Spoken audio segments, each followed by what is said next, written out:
அதாவது டிஜிபி நியமனம். டிஜிபி நியமனத்தில் மிகப்பெரிய மோசடி பண்ணாங்க.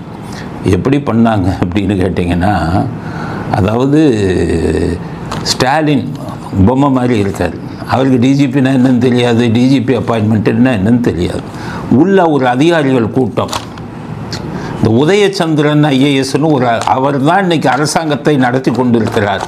அதனால தான் அந்த ஆட்சி சீரழிந்து கொண்டிருக்கிறது. இவ்வளவுக்கும் காரணம் இந்த உதயச்சந்திரன்கிற ஆள் தான். ஐஏஎஸ்ங்கெல்லாம் இந்த வேலை பார்க்க ஆரம்பிச்சிட்டிங்களா, புரோக்கர் வேலை. அதுதான் கேட்குறேன், என்ன ஆச்சு? பாவம் ஸ்டாலினுக்கு ஒன்றும் தெரியலன்னா காதில் பூ சுற்றிடுறது. டிஜிபியாக 6-7 பேர் இருக்காங்க, 8 பேர் இருக்காங்க பணி மூப்பில். அவங்க தான் சீனியரு. இங்கே என்ன சதித்திட்டம்னா, ஒரு ஜூனியர் இன்னமே டிஜிபியாக அவர் இப்போ டிஜிபியாகவே இல்லை, ஏடிஜிபியாக இருக்கார். அவர் டிஜிபியாக வர்றதுக்கு இன்னும் ஒரு 6 மாதம் 1 வருஷம் ஆகும். அவர் வர இருக்கிறவங்களுக்கெல்லாம் கொடுக்காம அப்படியே அன்சார்ஜ் பொறுப்பு அப்படின்னு ஒன்றை போட்டுட்டு, பொறுப்புன்னு ஒரு ஆளை போட்டுட்டு, இந்த அதிகாரிக்கு எப்போ வருதோ டிஜிபி, அதுக்கப்புறம் அதுவரை இந்த போஸ்ட்டை போடாமல், பதவியை போடாமல், தனக்கு வேண்டிய ஆளை போடணுங்கிறதுக்காக இந்த உதயச்சந்திரன்கிறாரு சில போலீஸ் அதிகாரிகள் எல்லாம் சேர்ந்து சதி திட்டம் பண்ணி ஸ்டாலின்கிட்ட கையெழுத்து வாங்கிட்டாங்க. இப்போ நம்மளும் நான் என் பேர்லேயும் ஒரு வழக்கு போட்டேன் ஹைகோர்ட்டில். நான் முக்கியமானதுக்கு தான் வழக்கு போடணும், எல்லாத்துக்கும் போட்டுக்கிட்டு இருக்குது எப்படி முடியும்? ஏன்னா நமக்கு பல வேலைகள் இருக்குது. அதனால் இதுக்கு போட்டோன்னே அது இன்றைக்கி வந்தது. அது நாளை மறுநாள் தள்ளி போட்டிருக்காங்க. இதுக்கிடையில் சுப்ரீம் கோர்ட் அவமதிப்பு வழக்குன்னு போட்டாங்க. அது இன்றைக்கி வந்தது. அதில் சுப்ரீம் கோர்ட் என்ன சொன்னாங்க, ஏயா பொறுப்புக்கு ஏன் ஆள் போடுறீங்க? ஆளுங்கள்லாம் ரெடியாக இருக்கும்போது அவங்களுக்கு பதவி உயர்வு கொடுத்து போட வேண்டியது தானே, சுப்ரீம் கோர்ட் சொல்லியிருக்காங்க. ஏன்னா பாவம் அவங்கெல்லாம் 33 வருஷம் சர்வீஸ் போட்டவங்க. அந்த 8 பேர், முன்னாடி இருக்கிற 8 பேர் இந்த கூட்டம் சதி செய்கிறதுக்காக எல்லாம் ஒன்றா கூடி அவங்க வாழ்க்கையிலேயே அது ஒரு கனவு, லட்சியம், டிஜிபி ஆகணும்னு. இப்படி அயோக்கியத்தனம் பண்ணுறீங்களப்பா. உங்களுக்கு வேண்டியவங்களுக்கு போடணும்னா ஜெயிலுக்கு போகிறீங்க நீங்கள்லாம். உங்களை விடவே மாட்டோம். வருங்காலத்தில் பார்த்துக்கிட்டே இருக்கோம். அடுத்த வழக்கு இனி ஒன்றுன்னா போட வேண்டியது தான். அடுத்த வழக்கம் போட போகிறேன். இன்றைக்கி இவங்க சொல்லியிருக்காங்க சுப்ரீம் கோர்ட்டு, ஏன் போடல, ஏன் பொறுப்பு டிஜிபி போட்டீங்க, உடனே போடுங்க அப்படின்னு UPSC, union public service commission, அவங்களுக்கு டைரக்ஷன் கொடுத்துட்டாங்க. இப்போ நாளை கழிச்சு நம்ம வழக்கம் வருது. அதுலேயும் நம்ம என்ன கேட்டிருக்கோம், பணிமூப்பின் அடிப்படையில் பொறுப்பை கொடுங்க, பின்னாடி இருக்கிற ஆளுக்கு பொறுப்பை கொடுக்காதீங்க. மிகப்பெரிய சதித்திட்டம் இதில் நடந்திருக்குன்னு கொடுக்குறோம். நாளை இன்றைக்கி அதுவும் வந்துடும். ஸோ டிஜிபி விஷயத்தில் நியாயம் கிடைச்சிடும்னு நினைக்கிறேன். சீனியருங்களாக பார்த்து, பணிமூப்பில் முன்னாடி இருக்கிறவங்களா பார்த்து ஒரு கோர்ட்டு வந்து கொடுப்பாங்க அப்படிங்கிற நம்பிக்கை இப்போ வந்துடுச்சு. இனி ஏமாற்ற முடியாதுல்ல. அதனால் இனி நம்பிக்கை வந்து எல்லோருக்கும் வந்திருக்கு. அடுத்து நாளை மறுநாள் வழக்கு வரும்போது இன்னும் கொஞ்சம் அதிகமான தெளிவோட ஆணை பிறப்பிக்கப்படும். இதுக்கிடையில் நான் அடுத்து ஒரு வழக்கு போடணுன்னு இருந்தேன். என்னென்னா, பீகாரில் 30 லட்சம் பேர் செத்தம் வந்து லிஸ்ட்டில் இருக்குது.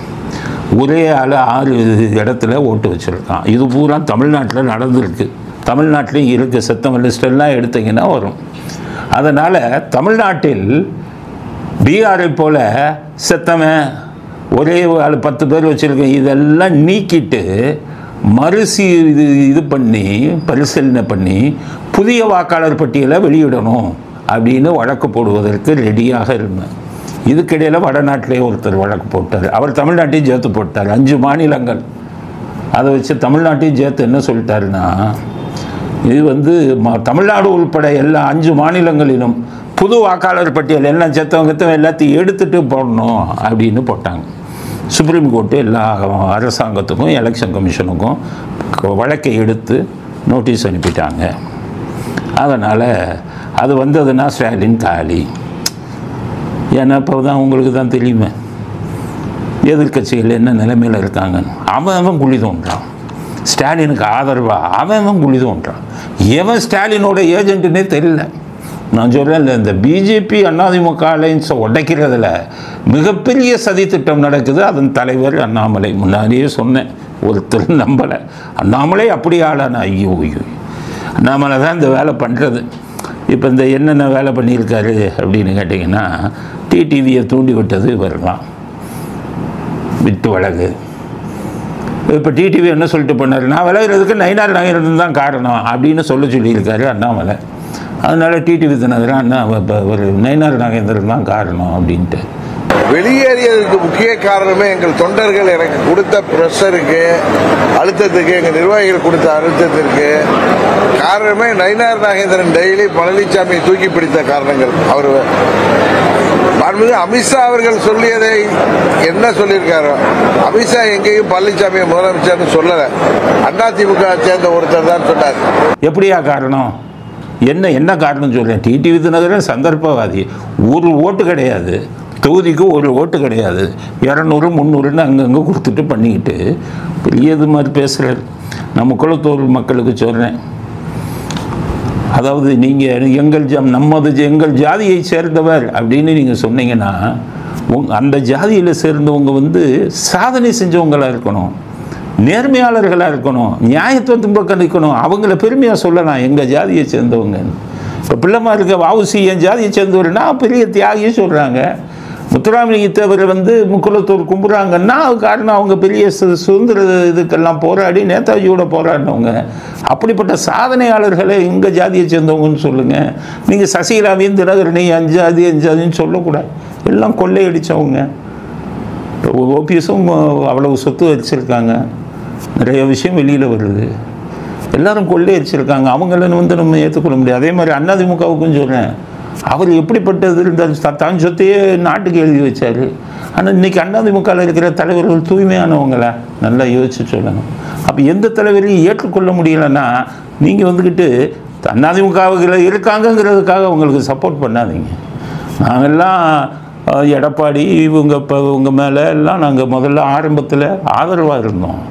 சமாதி வந்ததுலேருந்து எனக்கு அதில் ஏற்றுக்கொள்ளவே முடியலை. ஏன்னா நிறைய பேர் சொல்லுவீங்க சமாதியை பற்றி, வழக்கு இருந்தது, அது உங்களை ஏமாத்துகிற வேலை. நான் வழக்கறிஞர் இருக்கேன், ஹைகோர்ட்டில் தான் இருக்கேன். வழக்கு இருந்ததுன்னு இவங்க சொல்கிறதெல்லாம் பொய். ஸ்டாலினோட சேர்ந்து எடப்பாடியும் சேர்ந்து இவங்கெல்லாம் துரைமுருகன் போய் இவங்கெல்லாம் செட் பண்ணி ஹைகோர்ட்டுகளில் ஜட்ஜுங்களையே செட் பண்ணி தான் அதை வாங்கினது. அதுக்கு துணை போனவர் இவர் தான் எடப்பாடி. ஏன்னா ஹைகோர்ட் ஜட்ஜ் என்ன சொன்னாங்கன்னா, அரசாங்கத்திலேருந்து ஒரு ஆர்டர் வாங்கிட்டு வாங்க, உங்கள் இதை நாங்கள் ஏற்றுக்கொள்ளவில்லைன்னு நாங்கள் ஆர்டர் போடுறோம்னாங்க. அந்த ஆர்டரை 1 மணி நேரத்தில் கொடுத்தார் எடப்பாடி. அந்த ஆர்டரை கொடுக்காமல் இருந்திருந்தால் ஹைகோர்ட்டில் ஆர்டரே வாங்கியிருக்க முடியாது. அதெல்லாம் தெரிஞ்சு எடப்பாடி உடந்தையாக இருந்தால் இல்லை, அந்த ஹைகோர்ட்டில் ஆர்டர் போட்டோன்னே சுப்ரீம் கோர்ட்டுக்கு அப்பீல் பண்ணியிருந்தாங்கன்னா முடிஞ்சு போச்சு. நான் பண்ண போகிறேன்னு சொன்னாலே முடிஞ்சு போச்சு. எல்லாமே நிறுத்தியிருக்கலாம். அதனால தான் அவருக்கு எங்களுக்கு மிக கோபம். எல்லாத்துக்கும் மேலே பார்த்தீங்கன்னா, உங்களுக்கு எம்ஜிஆருடைய சொந்த சகோதரர் சக்கரபாணி பசங்களுக்கு இது வக்கீல் நோட்டீஸ் அனுப்புனாங்க பாருங்கள். இபிஎஸும் ஓபிஎஸும் 2 பேரும் கையெழுத்து போட்ட காப்பி வச்சுருக்கேன். எவ்வளோ பெரிய துரோகம் பாவம். அவங்க குடும்பம்லாம் கஷ்டப்படுறாங்க. ஒரு பையன்லாம் வேலை இல்லாமல் இருக்கான் குடும்பத்தில். அவங்களுக்கு அவர் எம்ஜி சக்கரபாணி பேரனெல்லாம் அவங்களுக்கு போய் இது அனுப்புகிறாங்க. இவங்க நோட்டீஸ் அனுப்பின 1 வாரத்தில் லீலாவதி ஹார்ட் அட்டாக் செத்தாங்க. லீலாவதி தான் எம்ஜிஆருக்கு கிட்னி கொடுத்தாங்க. அப்போ இப்படிப்பட்ட தலைவர்கள்லாம் அதிமுகவில் இருக்காங்கங்கிறத வச்சுக்கிட்டு இவங்களுக்கு நாங்கள் சப்போர்ட் பண்ணுவோம்னு நினைக்கக்கூடாது. அதனால் இது இருங்க. ஆனால் அதுக்குள்ளே அண்ணாமலை ஃபுல்லாக தூண்டி விட்டு டிடிவியை விலக வச்சுட்டாரு. டிடிவி ஏன் விலகுனீங்கன்னா என்ன சொல்கிறாரு, நயினார் நாகேந்திரன் தான். ஏன்னா அண்ணாமலை நயினார் நாகேந்திரனை கவுத்தணும்னு பார்க்குறாரு. நயினார் நாகேந்திரன் உண்மையிலே சொல்கிறேன், எந்த அரசியலுக்கும் வர்றதில்லை. அவர் பாட்டுக்கு ஒதுங்கி இருக்கார். அவர் இவர் டிடிவி சொல்கிறாரு, நயினார் நாகேந்திரன் என்ன சொன்னாராம், எங்கள் கூட்டணியின் தலைவர் எடப்பாடின்னு சொன்னாராம். அதுக்காக பெரிய கொட்டுன்னு கொட்டுது. உங்களுக்கு செல்வாக்கு, ₹1 ஓட்டு போட மாட்டான். இவர் இருக்கிற தஞ்சாவூர்லேயே டெபாசிட் போயிடும். கூட்டணியில் நின்று பார்க்க சொல்லுங்களேன். நம்ம குதிக்கிறாங்க. எடப்பாடியை கூட்டணியின் தலைவர்னு சொல்லிட்டாரா நயினார் நாகேந்திரன் அப்படிங்கிறாரு. அன்னைக்கு அமித்ஷாவே எடப்பாடி தான் அடுத்த என்டிஏ ஆட்சிக்கு வந்தால் முதலமைச்சர்னு சொன்னாரா இல்லையா? அப்போ எங்கே போனீங்க? ஆக இந்த எதிர்க்கட்சியில் இருக்கக்கூடிய ஒரு சில சுயநலவாதிகள் இந்த பிஜேபி கூட்டணியை உடைக்கணும், பாஜக ஸ்டாலினை மறுபடியும் முதலமைச்சர் ஆக்கணும். அந்த இந்த இதை திட்டத்தை வச்சு செயல்படுத்தி கொண்டு இருப்பவர் அண்ணாமலைக்கு சப்போர்ட் பண்ணுறவனெல்லாம் சொல்லிடுறேன், இது உண்மை, நான் உண்மையை தான் பேசுவேன், பின்னாடி தெரிஞ்சுக்குவீங்க. அண்ணாமலை திமுகவை மீண்டும் ஸ்டாலினை ஆட்சிக்கு கொண்டு வர வேண்டும் என்பதற்காக பாஜக உள்ளே இருந்தே வேலை செய்து கொண்டிருக்கிறார். அதனால் இந்த சட்டசபையிலும் ஸ்டாலினை ஜெயிக்க வைப்பதற்கு அண்ணாமலை எல்லா உதவிகளையும் செய்வார். அவர் பாஜகவில் இருக்கிறவரை உருப்படாது, பாஜக அலையன்ஸ் உருப்படாது, அதை கெடுத்து விடுவார். அதனால் இப்போ போய்கிட்டு இருக்கிற நிலைமையெல்லாம் பார்க்கும்போது அடுத்து மீண்டும் திமுகவின் ஸ்டாலின் முதலமைச்சர் ஆகி விடுவாரோங்கிற சந்தேகம் எல்லோருக்கும் வந்துவிட்டது. இவர்கள் எல்லாம் ஒன்றாக சேர்ந்து அதற்கான வேலையை செய்து கொண்டிருக்கிறார்கள். இது மிகவும் வருத்தத்துக்குரிய செய்தி.